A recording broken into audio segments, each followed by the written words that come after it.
je viens de présenter les cafés littéraires. Donc en fait, on se réunissait par petits groupes et nos professeurs nous présentaient des livres. Après, on devait en choisir un et le présenter à notre tour plus tard en disant si on avait aimé ou pas. Et du coup, c'était assez bien parce que du coup, ça nous faisait partager et ça nous donnait une culture avec les livres qui était quand même assez importante parce qu'on est à peu près 30, donc ça fait 30 livres à chaque fois. Pour cette année, c'est les terminales de l'année dernière qui nous ont présenté des livres. Après, on a dû faire la même chose, en choisir un et le présenter à notre tour. En début d'année, on a fait des cafés littéraires. C'est-à-dire qu'on avait une liste avec des livres. On devait en choisir un, le lire et après le présenter, expliquer ce qu'on a aimé ou ce qu'on n'a pas aimé, etc. Enfin voilà, mais en argumentant et autour d'un café forcément.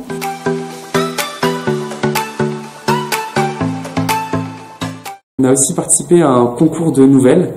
Donc c'était fondé sur une citation de Marguerite de Navarre. Nul n'est plus ignorant que celui qui croit savoir. Donc on devait faire une courte nouvelle sur un personnage féminin qui était, je retrouve plus mon mot, personnage humaniste. C'est un personnage féminin humaniste et il devait comporter cette citation. Au final, on a eu un petit recueil et on a eu des petits lots et ceux qui ont gagné, parce qu'il y a 2 de notre classe qui ont eu des prix. Et donc, je ne sais pas ce qu'ils ont gagné, mais je sais qu'ils ont gagné, c'est déjà ça. On a aussi participé au concours de la résistance, un concours national sur la Seconde Guerre mondiale. Et une fille de notre classe a gagné a remporté le 2e prix pour sa composition.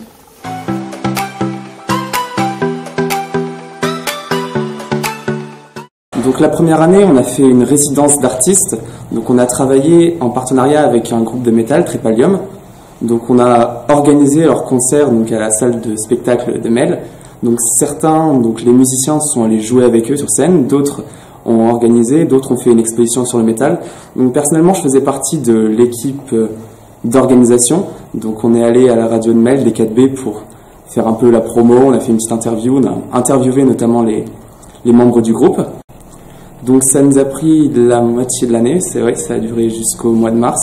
Donc après, il y a eu le concert où on a tous pu aller, c'était vraiment un très bon moment, un moment très sympa. Donc on a pu voir nos camarades jouer et voir que certains ont vraiment beaucoup de talent. Donc c'était vraiment un très très bon moment.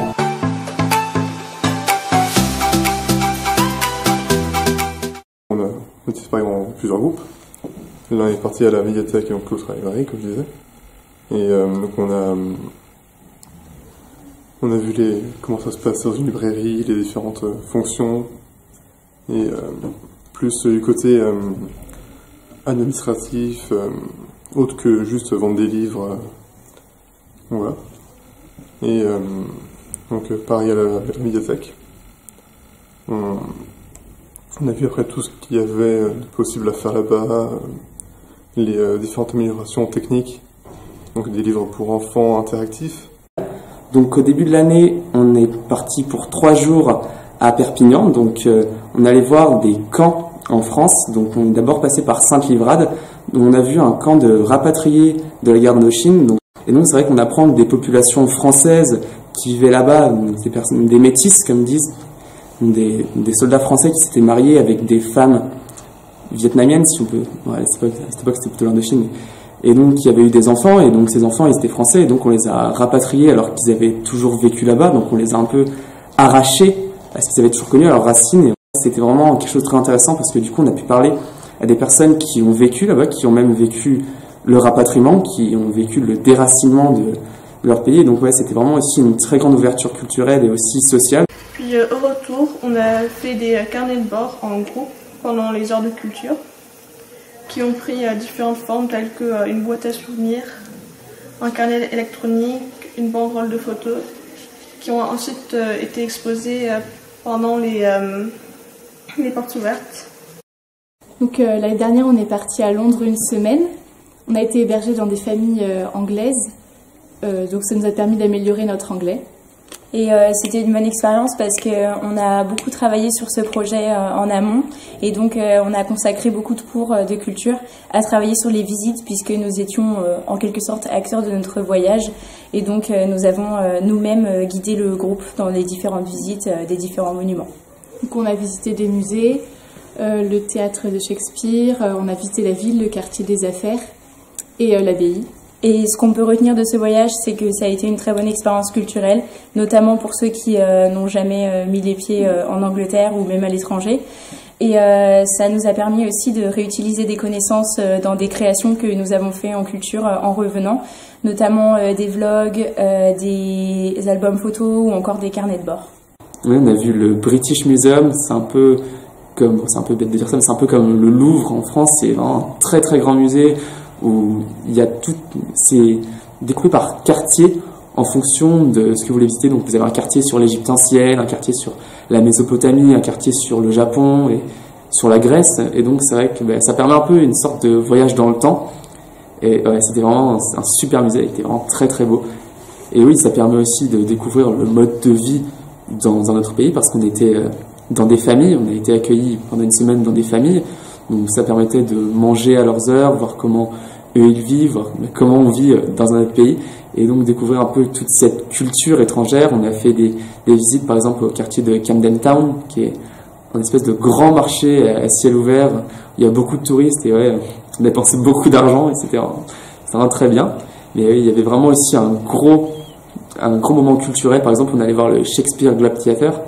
Donc c'est le théâtre de Shakespeare qui a été détruit 3 fois mais qui a été reconstruit, et ça permet aussi de voir le théâtre à l'époque d'Élisabeth Ier. Donc on a pu constater à quoi ça ressemblait déjà un théâtre, et on nous a aussi appris beaucoup de choses. Par exemple que les femmes n'avaient pas le droit de jouer, donc tous les rôles féminins étaient joués par des hommes, que les pièces ça prenait en très peu de temps et qu'il fallait faire très vite, et que des fois ça pouvait assez mal se passer et les acteurs étaient obligés de se réfugier en dessous de la scène pour échapper à la colère du public. Et oui, c'était vraiment une très grande ouverture culturelle. Donc nous, on va vous parler de Coutières. C'est un voyage qu'on a fait au lycée des Fontaines entre les premières L et les terminales L. C'était un séjour d'intégration qui durait 3 jours. Et le but, c'était que la filière littéraire se rapproche et se connaisse. Du coup, ça a duré 3 jours. Voilà, un séjour d'intégration. Quand on est arrivé là-bas, à Coutières, on a d'abord visité un peu l'établissement. Donc on a été voir les chambres. Donc les chambres, elles avaient toutes des noms d'animaux ou de plantes dus au jardin d'essence qui était en face. C'était des chambres en moyenne de 5 ou 6. Donc voilà, c'était l'occasion de se retrouver tous ensemble. C'était sympa. Donc après on a été dans le jardin d'essence, donc on était les premières L et les terminales L. En fait, on était par groupe et il y avait 5 ou 6 professeurs qui nous faisaient faire des activités en fonction des sens. Il y avait un coin avec Louis, un coin avec l'odorat par exemple. Du coup, on faisait des activités en lien avec ça. Nous avons ensuite été répartis en plusieurs groupes pour créer des histoires sur les différents endroits du jardin. Et ensuite, on les a retravaillés pour aller les raconter dans une école maternelle. Le soir, on a également fait une veillée où différents élèves ont chanté et on s'est raconté des histoires. C'était un moment de partage. Voilà. Et puis, il y avait aussi les repas. C'était des repas faits par un cuisinier qui nous présentait les produits locaux et bio. Du coup, on a même rempli une petite fiche en fonction des produits bio et locaux. Du coup, c'était sympa. Il nous faisait découvrir des produits qu'on ne connaissait pas forcément.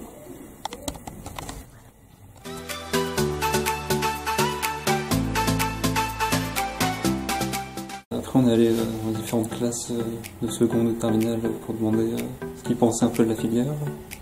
Nous avons décidé de nous battre pour avoir une salle où on pourrait se réunir pour pouvoir échanger. Donc, au sein de cette salle, on a installé une boîte à livres où chacun met ses livres, on peut les échanger pour découvrir un peu de chacun. On peut aussi accrocher nos œuvres. Certains accrochent des dessins, d'autres des poèmes. On peut y aller dès qu'on a une heure d'études. Et comme ça, la salle elle est aussi à disposition pour les premières. Donc Donc tout le monde, tous les L se croisent, c'est très sympa. Voilà. C'est l'identité des L.